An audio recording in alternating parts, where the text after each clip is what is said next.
You know, we've peered into distant galaxies and mapped planets millions of miles away. But it's kind of wild to think that one of the biggest frontiers left to explore is right here on our own planet. I'm talking about our oceans. So let's dive in. So let me just ask you, how much of Earth do you think is still a total mystery? I mean, we've got every city, every mountain range mapped out in incredible detail. But what about the single largest living space on the planet? Okay, get ready for this. Scientists estimate that a staggering 91% of all the species living in the ocean have yet to be classified. Let that sink in. For every one creature we know about, there are likely 9 others out there we have never, ever seen. And it's not just the life down there. The ocean floor itself is a massive blind spot. Over 80% of our ocean is still unmapped, unobserved, and completely unexplored. We literally have better, more detailed maps of the surface of Mars and the Moon than we do of our own seafloor.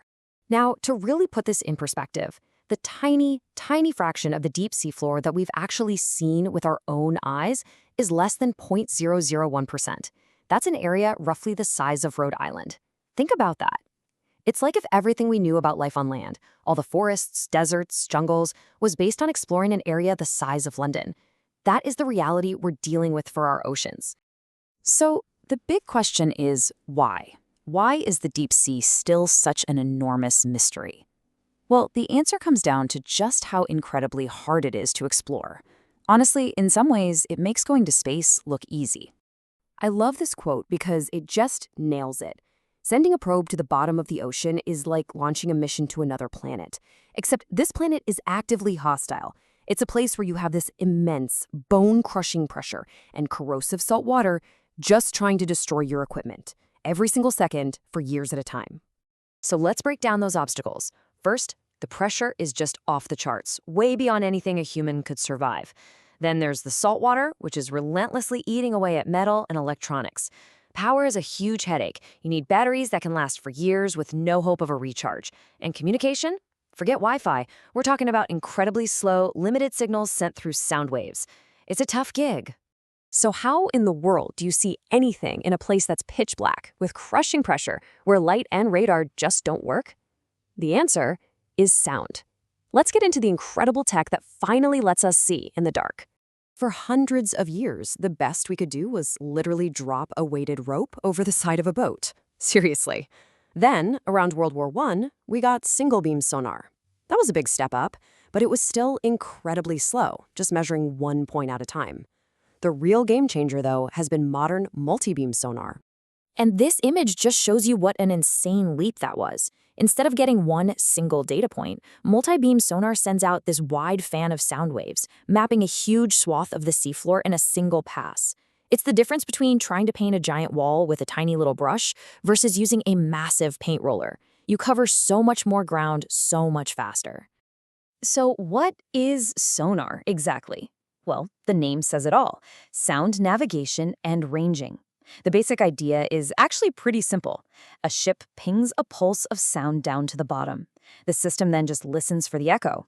By measuring how long it takes for that echo to bounce back and knowing the speed of sound in water, you can calculate the exact depth. The results are just wow. Look at the difference here. The top image is what we can guess from satellite data. You can kind of see some blurry underwater mountains. But the bottom image? That's from multibeam sonar. It's the same area, but now in sharp, vibrant, high-definition detail. It's like going from an old, grainy ultrasound to a full-on 4K 3D scan. This incredible technology has kicked off a massive global mission, a kind of race to create the first ever complete high-resolution map of our entire planet's seafloor. It's this huge effort, bringing together scientists, governments, and private companies from all over the world. And right at the heart of this whole thing is a project called Seabed 2030. It's this massive collaborative mission with a goal that is both simple and incredibly ambitious: map the entire world's ocean floor by the year 2030. And you know what? They're making some amazing progress. Back in 2017, only about 6% of the seabed was mapped to a modern standard. Today, we're at over 27%. There's definitely still a long way to go to hit that 100% goal, but the momentum is absolutely there. So why does this even matter? Why do we need a complete map? Well, it's crucial for pretty much everything. It helps us forecast tsunamis, it makes our climate models way more accurate, it allows for sustainable resource management. I mean, it even helps us spot underwater hazards and plan the routes for the undersea internet cables that connect all of us. But here's where it gets complicated. As we're racing to finish this map, a really important question is starting to pop up. Is the picture we're painting of the deep sea actually accurate?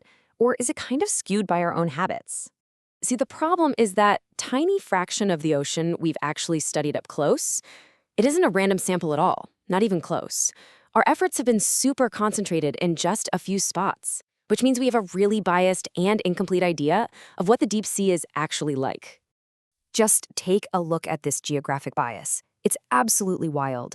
65% of all deep sea dives have happened in the waters of just 3 countries: the US, Japan, and New Zealand.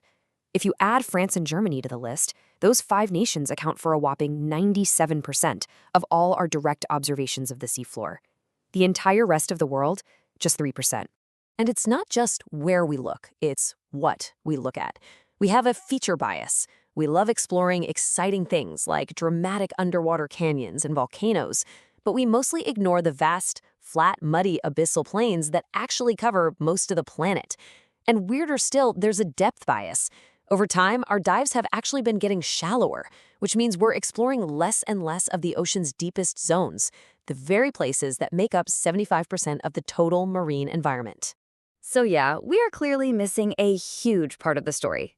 With most of the world's oceans unexplored, and the little bit we have seen being so biased, the deep ocean is still a profound mystery. And it really leaves you with this one massive question. What are we missing in that other 99.999%? What new life forms, what strange geology, what secrets about our own planet are still down there waiting to be discovered?